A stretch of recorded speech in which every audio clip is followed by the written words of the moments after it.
जर तुम्ही बघू शकता आज मी ठेसा वेगळ्या पद्धतीचा बनवला. एवढा लसूण घ्यायचा, 2-3 मिरच्या. आता यात कुटून करणार आहे बरं का, अशा खलबतात. आता गॅस ऑन करणार. लसूण आणि हिरवी मिरची संगतीत टाकायची बघा. तुम्हाला वेगळी पद्धत दाखवते जरा. असं भाजायचं, सगळं भाजून घ्यायचं बरं का. ह्याला फोडणी देणार आहे. कढई ठेवली बरं का, तापू द्या कढई मस्तपैकी. म्हणजे तुम्ही बारीक करून घेतलं मिक्सरला.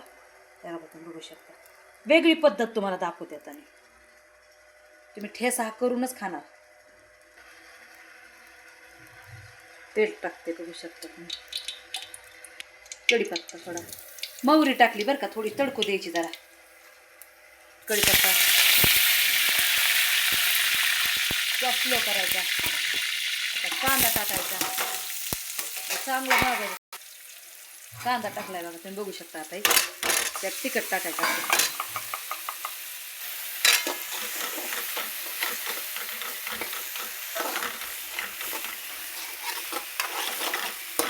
चांगलं तेलात असा फ्राय होऊ द्यायचा. तुम्ही चटणी करून बघा, थोडं चवीपुरतं मीठ टाकायचं. कारण मी वाटताना टाकलं होतं, तरी बी थोडं टाकलंय बघा.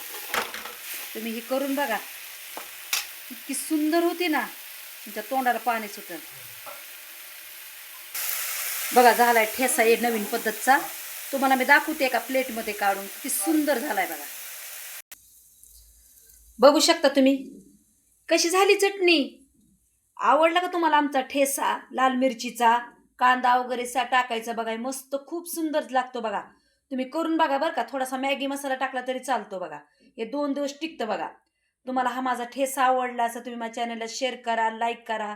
थँक्यू, धन्यवाद. येशून आमेन.